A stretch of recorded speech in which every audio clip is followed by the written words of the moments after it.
the subject which I am going to take. Can you all hear me? Am I audible? Am I audible to all of you? जी ma'am. Fine. So let's come the subject is fundamentals of management. So first question, as in the slide, as you can see, आप देख सकते हो, who all are managers? पहले तो ये बताओ. And managers कौन होते हैं? अपने हिसाब से मुझे बताओ. What आपको manager से मतलब क्या है? What are managers? So let's just work on it. That जो managers हैं वो कौन लोग होते हैं और किधर काम करते हैं. So before I discuss what managers are या who managers are, let me come to the place where they work. And the place where they work is called organization. क्या होता है? जहाँ पर managers काम करते हैं उसको organization बोलते हैं. So what is an organization? It is a systematic arrangement of people brought together to accomplish some specific purpose, and this applies to all the organizations. यानी ऑर्गेनाइजेशन एक ऐसी संस्था होती है जहां पर बहुत सारे लोग इकट्ठे होते हैं और इकट्ठा होकर एक कॉमन गोल को करते हैं. अब जैसे हम भी एक ऑर्गेनाइजेशन में हैं. हमारा ऑर्गेनाइजेशन क्या है? आईईटी. हमारा गोल क्या है? कि आपको एजुकेशन एमबीए का ज्ञान देना. So this is what we call is an organisation. इसी तरह से एक स्कूल है, इट इज एन ऑर्गेनाइजेशन. इसी तरह से कोई फर्म है, that is an organisation. So what is an organisation? Any place where number of people get together कुछ पर्टिकुलर काम करने के लिए, and this work is the common goal. What is the common goal of a school? To give education to students. What is the common goal of MBA department? To make you so competent that you can be good managers in a organization or a department where you will be seeking a job. Now, organization की एक 3 common characteristics होती हैं. पहले तो इसमें बहुत सारे लोग होते हैं, people. दूसरा, उस ऑर्गेनाइजेशन का एक गोल या एक पर्पस होता है.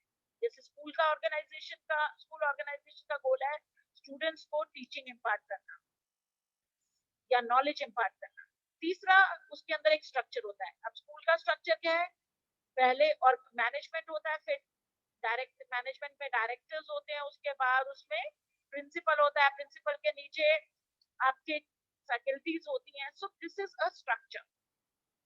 इसके अलावा स्ट्रक्चर में हमें साइडलाइंस होती है जिसमें हमारे को पियून्स, सफाई कर्मचारी या फिर अदर पीपल जो लैब वर्क को देखते हैं, ये सब भी एक स्ट्रक्चर में एक किसी निर्धारित दायरे से काम करते हैं. So this is called a structure. So now I think so you are clear कि ऑर्गेनाइजेशंस क्या होती है और उनकी कैरेक्टरिस्टिक्स क्या होती है.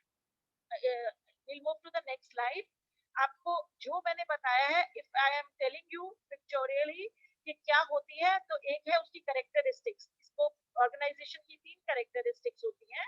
कि एक कैरेक्टरिस्टिक्स होती है कि ऑर्गेनाइजेशन अकेली नहीं बनती, वो एक पीपल का संगठन है.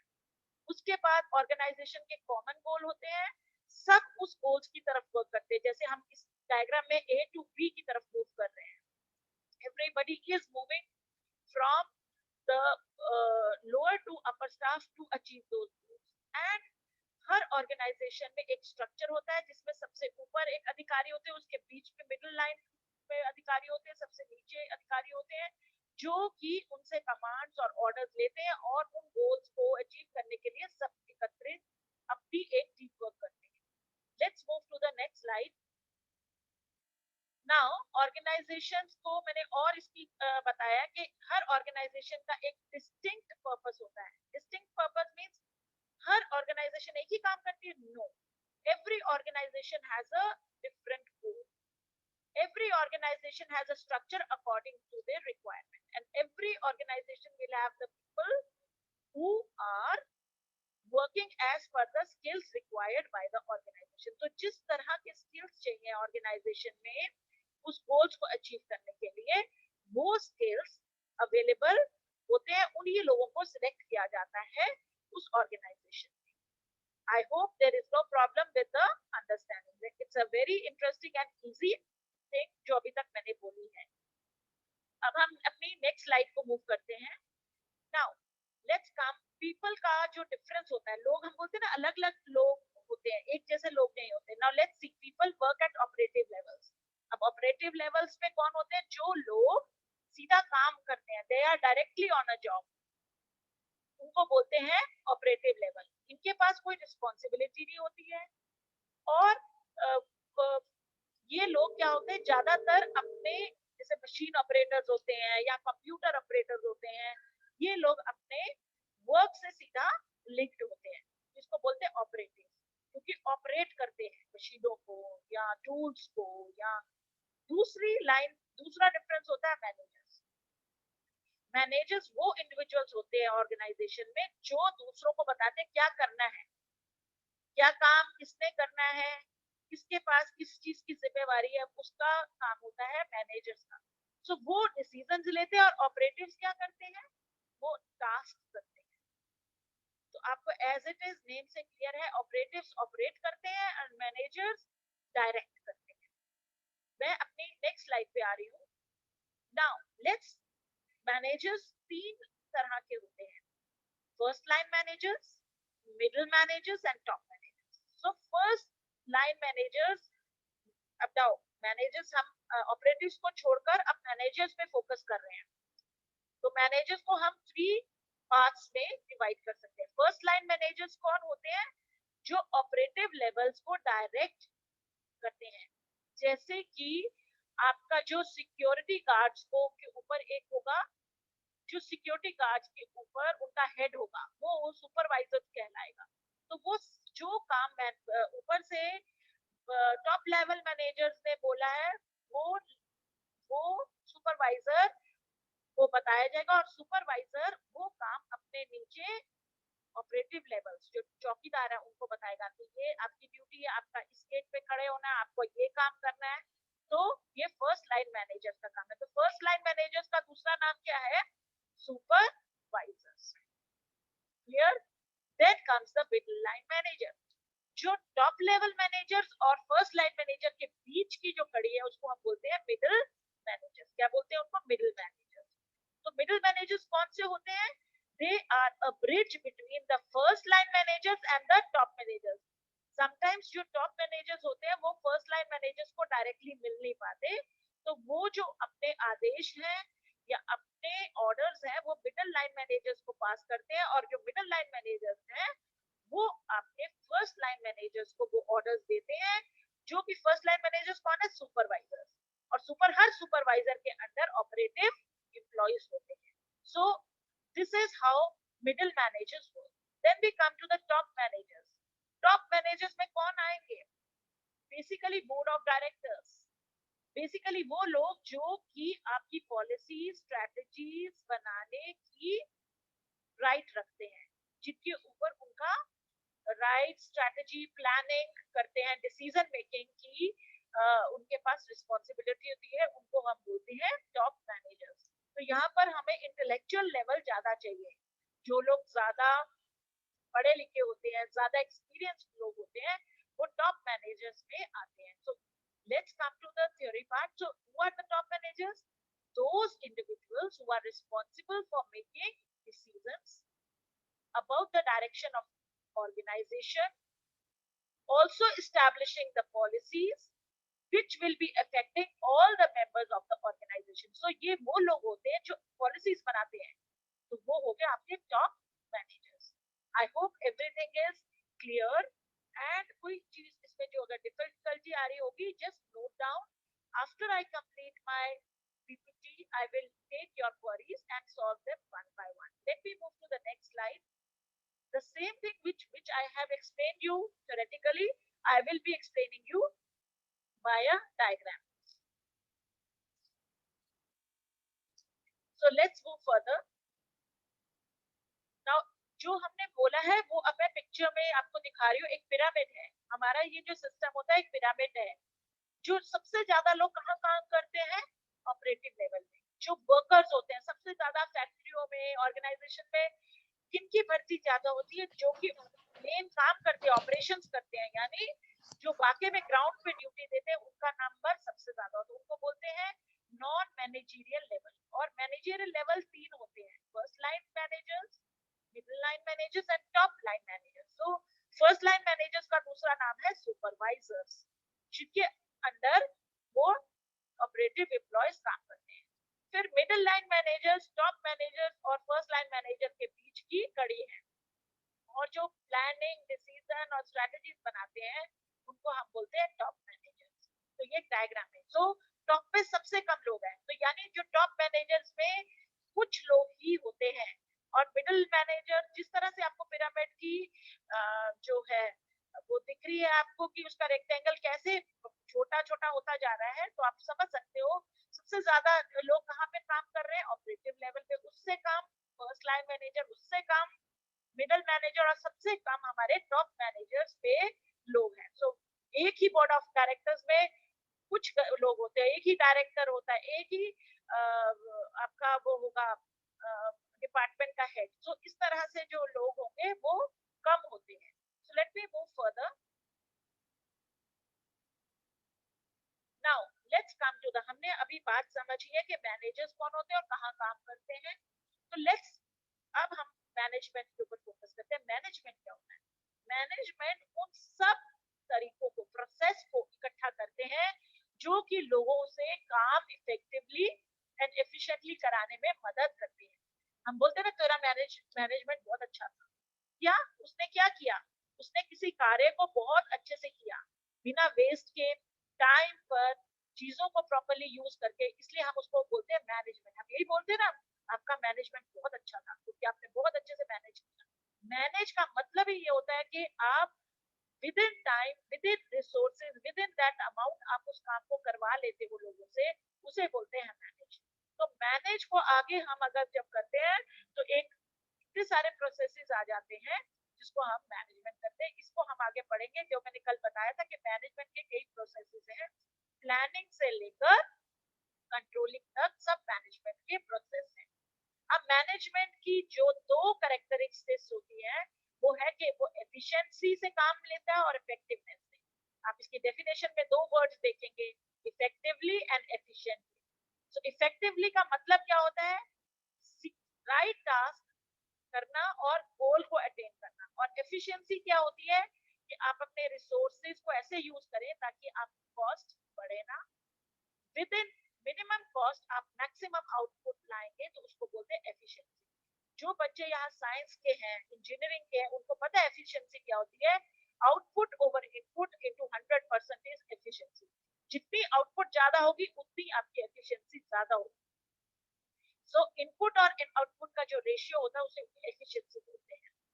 So if your resources are minimised, wastage होती है, और विद इन लिमिटेड अमाउंट अगर आपको काम कर लेते हो, तो हम बोलते हैं ही is a very efficient manager. उसने बहुत अच्छे से काम कर दिया, कम समय में, कम कीमत में उसने वो काम कर दिखाया. Is it clear? Let me move to the next slide.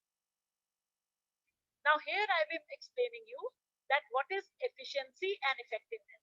Efficiency को हम माप करते हैं रिसोर्स यूजेज. जो रिसोर्सेज को यूज करता है कम वेस्ट में, उसे हम एफिशिएंसी कहते हैं. तो हर मैनेजमेंट ट्राई करता है कि लो रिसोर्स वेस्टेज और हाई एफिशिएंसी हो. और इफेक्टिवनेस क्या होती है? इफेक्टिवनेस को मापा जाता है कि आपकी गोल अटेनमेंट हो गई है. यस, तो ये बहुत इफेक्टिव बनता है, इसने तो काम करवा के दिखा दिया. हाई अटेनमेंट होगी तो हाई इफेक्टिवनेस होगी. तो इसका मतलब हमारी जो मैनेजमेंट किसको कोशिश करती है कि low wastage and high goal attainment एक मोटो होता है मैनेजमेंट का. So this has been shown you by this diagram. Now if I come to the parameters कि कहाँ क्या क्या होना चाहिए, अगर आपकी ये जो चार स्क्वायर्स दिख रहे हैं, ये एक इफेक्टिवनेस, एफिशिएंसी और परफॉर्मेंस के बीच में लिंक है. कैसे समझा रहा है? देखिए, जो फर्स्ट क्वाड्रेंट है, पहला क्वाड्रेंट है, जिसमें इफेक्टिवनेस आपकी हाई है और आपकी एफिशिएंसी क्या है? लो. यानी ये वो क्वाड्रेंट है जिसमें आपने इफेक्टिवनेस, आपने काम तो करवा लिया अच्छे से, लेकिन आपने एफिशिएंसी नहीं की. एफिशिएंसी मींस आपका वेस्ट हुआ है, बहुत प्राइस ज्यादा कर दी है आपने, और काफी रिसोर्सेज यूज किए हैं, वेस्ट किया है बहुत सारा. तो ये वो क्वाड्रेंट है जो आपको दिखाता है कि आपने लो एफिशिएंसी की है लेकिन आपकी इफेक्टिवनेस आपने वेस्ट कर करके वो काम कर दिया है। जैसे आपने इसके एग्जांपल देती हूँ, आपने टाइपिंग सीखी, आपने अपना टाइप तो कर दिया लेटर, लेकिन उस लेटर को टाइप करते करते 20 पेज खराब कर दिए, हर गलती हुई फिर किया, लास्ट में तुमने कहा oh very good I have done, मैंने लेटर कर दिया, but at the same time you have wasted how many papers, 20 papers just to type one letter. This is called low efficiency and high effectiveness work. Second quadrant में हम देखेंगे नीचे low efficiency and low efficiency and low effectiveness. अब इसमें क्या होता है, ना आपने काम कराया और ऊपर से वेस्ट भी कर दिया, ना आपने लेटर छापी ऊपर से टाइपराइटर भी खराब कर दिया। इसको बोलते हैं लो एफिशिएंसी एंड लो इफेक्टिवनेस, यानी अनवांटेड प्रोडक्ट, कुछ ऐसी चीज कर दी ना वो काम आई, ऊपर से सामान भी खराब हुआ, आपकी खर्चा भी ज्यादा हो गया और आपने लेटर भी नहीं लिख पाए। ये होगा low efficiency and low effectiveness का example. Let's come to the next quadrant, वो है low effectiveness and high efficiency. Low effectiveness मतलब आप अपना गोल नहीं अटेन कर पाए, लेकिन आपने वेस्ट भी नहीं किया। आप लेटर नहीं छपा, आपने एक पेपर में देखा नहीं आपको लिखना, और आप वहीं रुक गए, समझ आ गई, जो लिखा वही जमा करा दिया गलती के समय। इसको बोलते हैं आपका काम नहीं हुआ, क्योंकि आपने अपना गोल तो अटेन नहीं किया, but at the same time आपने रादर देन 10 लेटर लिखने के बजाय आपने एक ही लेटर में अपना कार्ड बांट के उसी को यूज किया। उसको बोलते हैं high efficiency and low effectiveness. Last quadrant, fourth quadrant जो ऊपर है जिसमें हाई लिखा है, high efficiency and high effectiveness, ये सबसे अच्छा क्वाड्रेंट होता है, और ये हमारा मैनेजमेंट कोशिश करता है कि मैनेजमेंट का मेन एम होता है कि राइट गोल्स होने चाहिए, राइट रिसोर्स का यूज होना चाहिए, राइट प्रोडक्ट बनना चाहिए और उसकी प्राइस भी राइट होनी चाहिए। इस प्रिंसिपल पर हमारी मैनेजमेंट काम करती है। So if I ask anybody that what is the motto of management, you will say that the motto of management is high efficiency and high effectiveness. Only then the management is be effective and your performance will be as per the ratio of effectiveness and efficiency. Let me move to the next slide. अब हम आएंगे management processes पे। मैंने आपको बताया management अकेले नहीं होते कोई चीज, मैनेजमेंट कई लोग चीजों से मिलकर बने हैं। अब सबसे पहली बात, जो काम बिना मैनेज के होता है, यानी उसमें ना कोई प्लानिंग हुई है ना आपने काम बांटा है। जब भी कोई बड़ा फंक्शन करते हो आप काम को पहले प्लान करते हो, भाई ये काम हमने करने हैं, ये करने हैं, इसको किसको हमने क्या ड्यूटीज देनी है, तो ये सब किसके अंडर आता है, इसको क्या बोलते हैं, मैनेजमेंट प्रोसेसेस। तो मैनेजमेंट प्रोसेसेस में क्या आता है, planning, organising, leading, controlling. So these are the processes of management. Let me go back. So first thing, planning क्या होती है, पहले आप हर बच्चे को पता है, आज हम प्लान करेंगे। What does plan mean? कोई ऐसे goals प्लान करेंगे जो कि अचीवेबल हो। जो काम नहीं कर सकते वो क्या प्लान करते हो, no. So one thing is you will try to plan your goals and define them. Then उन गोल्स को कैसे अकम्प्लिश करना है, जब गोल्स सेट किए तो आपको पता भी है उसको अकम्प्लिश कैसे करना है। उसको अकम्प्लिश करने के लिए आपसे एक स्ट्रैटेजी बनाते हैं। स्ट्रैटेजी क्या होता है, तरीका कि कैसे करेंगे भाई। जैसे आपको फॉर एग्जांपल, भाई मैंने एमबीए में इस साल इतने परसेंट मार्क लाने, लेकिन इसके लिए मैंने क्या करना है, वो आपका गोल है। उस गोल को लेकर आप उल्टा चलेंगे, आप अपनी स्ट्रैटेजी में इतने घंटे अगर पढ़ूंगा, इतने नोट्स हैं, इसके अलावा मैं मैगजीन्स को देखूंगा, केस स्टडीज पढ़ूंगा, तो आप एक स्ट्रैटेजी बनाते हैं। फिर उन स्ट्रैटेजीज को बनाने के बाद आप अपने सारे प्लान्स को मिलाते हो, कोऑर्डिनेट, कि मैं इतने समय में पढ़ूंगा, इतने समय में अपनी मैगजीन्स को पढ़ूंगा, जीके को तैयार करूंगा, इतने समय में मैं अपना, so you plan accordingly and this is called the first step of management process.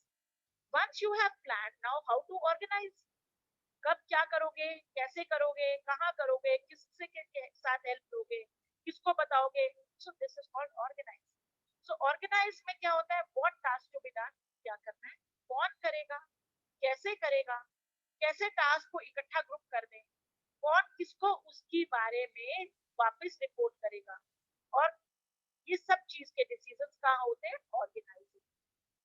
आपने आप सब ग्रेजुएशन करके आए हैं, जब आप ग्रेजुएशन करके आए हो आपने हर कॉलेज में कुछ प्रोग्राम ऑर्गेनाइज किए। जब ऑर्गेनाइज करते हो तो आप कमेटीज बनाते हो और हर कमेटी को उसको आप अपना अपना टास्क देते हो। आप डिसिप्लिन कमेटी में हो, आप पासिस की कमेटी में हो, आप टी टी और स्नैक्स की उसमें हो, आप कल्चरल एक्टिविटीज के कोऑर्डिनेटर हो। तो ये सब चीजें ऑर्गेनाइजिंग में आती है, जब आप हर व्यक्ति को प्लानिंग के हिसाब से काम बांट देते हो और बताते हो कि इसका हेड ये है, इसको रिपोर्ट करना, अगर कोई प्रॉब्लम आती है तो इससे बात करो, वो आगे मेन अथॉरिटीज से बात करना है। Let's move further. Then comes the third step, leading.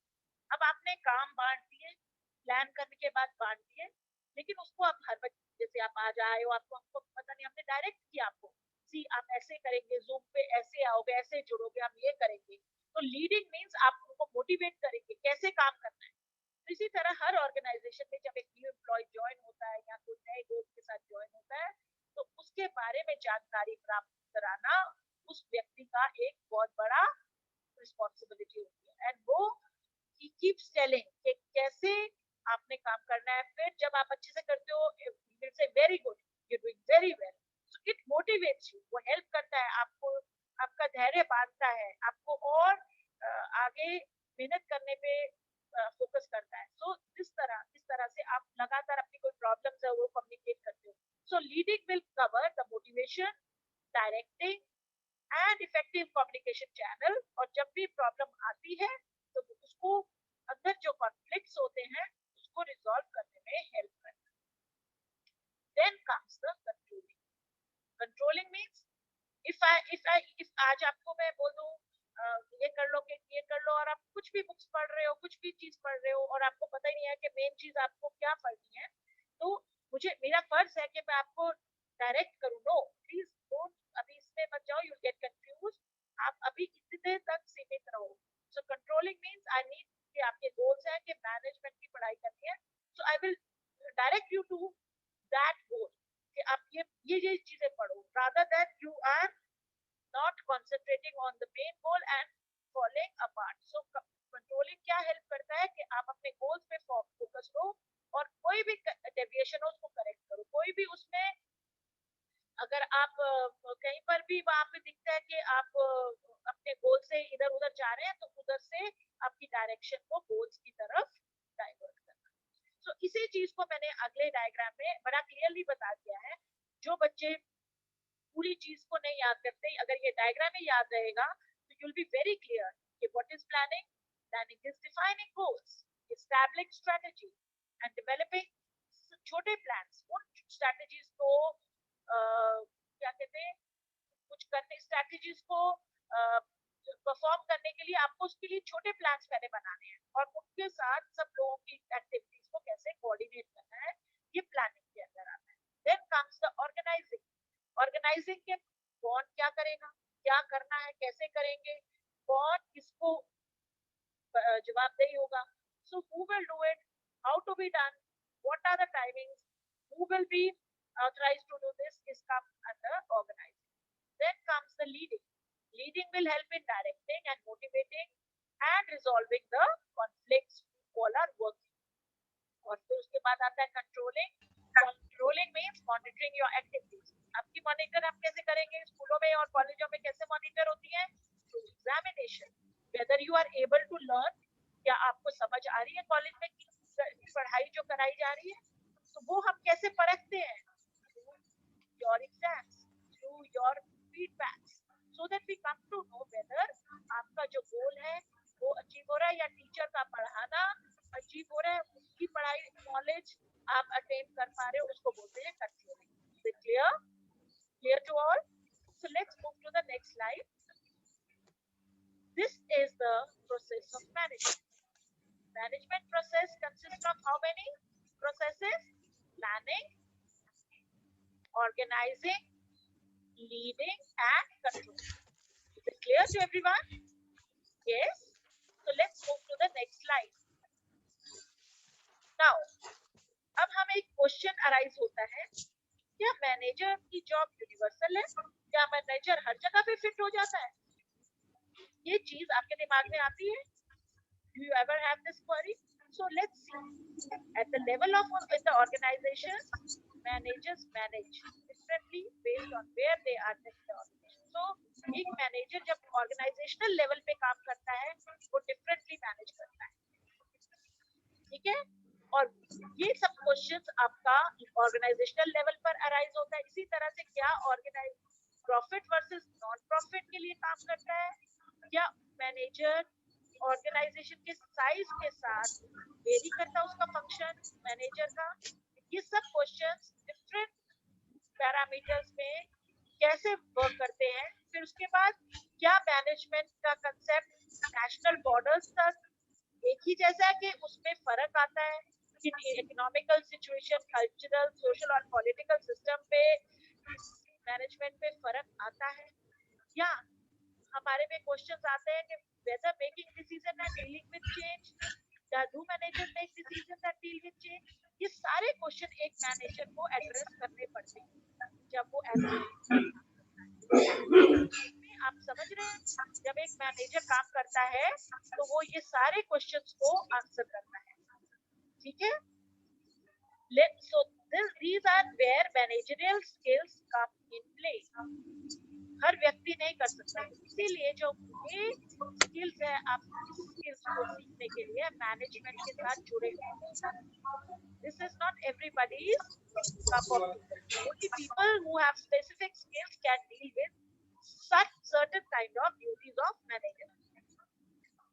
So what do managers do? Managers करते क्या हैं? Now managers को क्या क्या रोल्स करने पड़ते हैं? Number 1, interpersonal role. तो मैनेजर का फर्स्ट रोल क्या है? इंटरपर्सनल रोल, यानी दो लोगों के बीच का रोल. मैनेजर को किसके साथ बात करनी होती है?